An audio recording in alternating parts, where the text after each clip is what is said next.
ख्रिस्तामधील प्रियांनो सलाम. विश्ववाणी परिवाराकडून आम्ही मार्गाकरिता प्रकाश कार्यक्रमात आपले सहर्ष स्वागत करीत आहोत.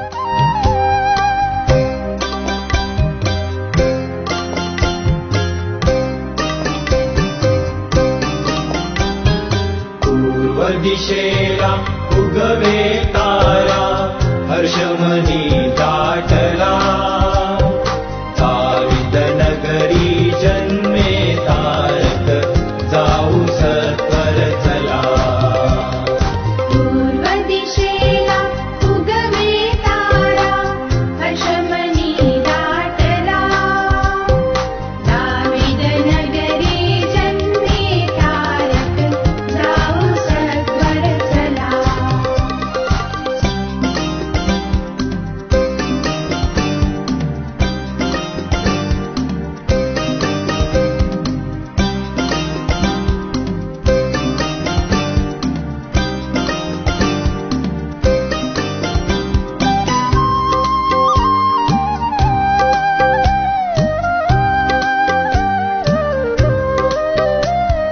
राखीत होतो गणपारानी, येईन भातुनी अद्भुतवाणी.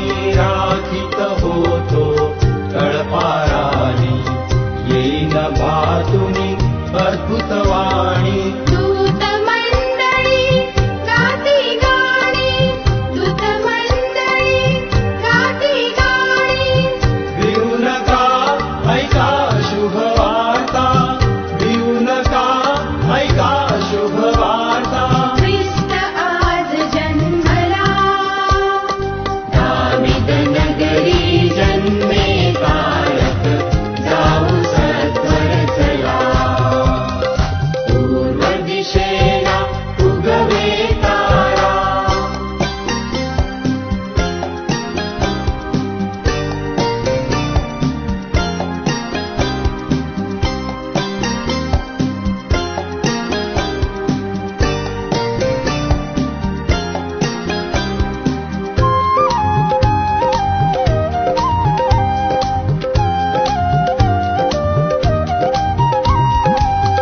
अंगवाणी बालक सुंदर, परमेशाचे रूप मनोहर.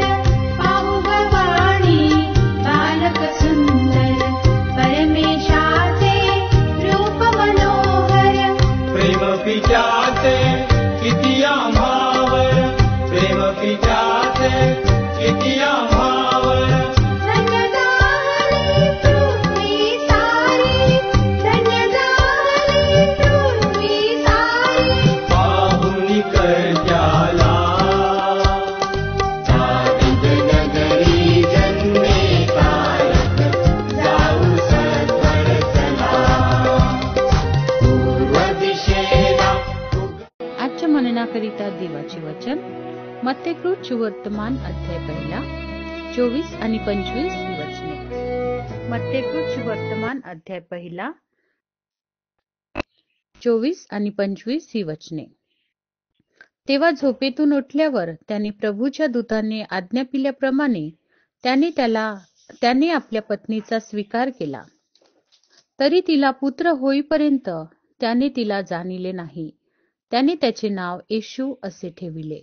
प्रभू परमेश्वर या वचनांद्वारे आपला आजचा दिवस आशीर्वादित करो. प्रिय प्रभूच्या नावाला धन्यवाद असो.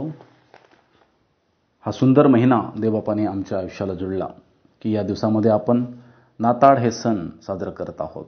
याबद्दल आपणा सर्वांना याची शुभकामना. आजच्या मननासाठी वचन मत्तेकृत सुवर्तमान अध्याय 1 आणि वचन 24 आणि 25. या वचनामध्ये आपण पाहतो की एक व्यक्ती आहे योसेफ, ज्याचा साखरपुडा ज्या स्त्रीसोबत झालेला आहे ती स्त्री गर्भवती आहे असं त्याला कळालेलं आहे. आणि यामुळे योसेफ हा तिला चुपचाप सोडून देण्याचा विचार करत असताना आपण पाहतो स्वप्नामध्ये देवदूत योसेफाशी बोलला आणि योसेफाने देवदूताचं ऐकून ज्या प्रकारे देवदूताने त्याला आज्ञा दिली त्याप्रमाणे योसेपाने आपल्या जीवनात केलं. आणि आपण पाहतो की योसेपाच्या आज्ञापालनाच्या द्वारे प्रभू येशू ख्रिस्त हा मरियमच्या द्वारे या धर्तीवर आला. पवित्र शास्त्रामध्ये अनेक असे देवाचे दास आहेत ज्यांनी देवाने सांगितलं आणि त्या लोकांनी देवाची आज्ञेचं पालन केलेलं आहे. आपण जर उदाहरणार्थ जर बघितलं, बायबलमध्ये पवित्र शास्त्र उत्पत्तीचं पुस्तक त्याचं 22 अध्याय त्याच्या 2 वचनापासून जर आपण बघितलं, अब्राहमाने देवाच्या आज्ञेचं पालन केलेलं आहे. त्याच प्रकारे मोशेने देवाच्या आज्ञेचं पालन केलं, नूहने देवाच्या वचनाचं आज्ञेचं पालन केलेलं आहे, दाविदाने देवाच्या आज्ञेचं पालन केलेलं आहे. आज आपणाला वचनाद्वारे अनेक आज्ञा प्राप्त होतात, पण काय आपण त्याचं पालन करतो का? हा आमच्या पुढे एक मोठा प्रश्न आहे. पवित्र शास्त्रातील देवाच्या प्रिय दासांची जेव्हा आपण उदाहरणं आपल्यासमोर ठेवतो, पवित्र शास्त्र सांगते की त्या लोकांनी कधीच आपला किंवा आपल्या फायद्यासाठी नव्हे, सर्वस्वाने सर्व काही त्यागून त्या लोकांनी देवाच्या आज्ञापालन केलेले आहेत. आणि आज पवित्र शास्त्रामध्ये आमच्यासाठी खूप मोठा उदाहरण ते बनलेले आहेत. माझ्या प्रियांनो, काय आपण देवाने दिलेल्या वचनाच्या करवी आज्ञेला पालन करतो का? पवित्र शास्त्र योहानाचा 15 अध्याय आणि वचन 14 आपण जर बघितलं, त्या ठिकाणी म्हटलंय, जर तुम्ही माझ्या आज्ञेचं पालन कराल तर तुम्ही माझे मित्र व्हाल. अनेक असे अभिवचन देवाने म्हटलंय की जर आम्ही देवाच्या आज्ञेचं पालन करू तर आम्ही त्याचे प्रिय लोक होऊ. काय आपण देवाचे मित्र, त्याचे प्रिय लोक किंवा देवाला आवडणारे असे बनत आहोत का? काय आपण त्याची आज्ञेचं पालन करत आहोत का? योसेपाने केलं आणि योसेपाने कुठल्याही गोष्टीचा विचार केला नाही. देवाने म्हटलं आणि त्याने केलं. आज आमच्यासाठी देवाचं वचन कोणत्या स्तरावर आहे? काय आपण त्या वचनाचं पालन करतो? जर नाही तर आपण या सुंदर दिनी परमेश्वरासमोर आपल्या जीवनाला समर्पण करू आणि त्याच्या आज्ञेचं पालन करण्यासाठी स्वतःला तयार करू. देवा धन्यवाद, जितक्याने प्रभू वचन ऐकलंय त्या लोकांना जर आज तुझं वचन बोलत आहे तर प्रभू तुझ्या आज्ञेचं पालन करण्यासाठी सहाय्याने मदत कर. तुझी कृपा दे. सुंदर वचनाकरवी बोललंस, धन्यवाद. प्रभू येशूच्या नावात, आमेन.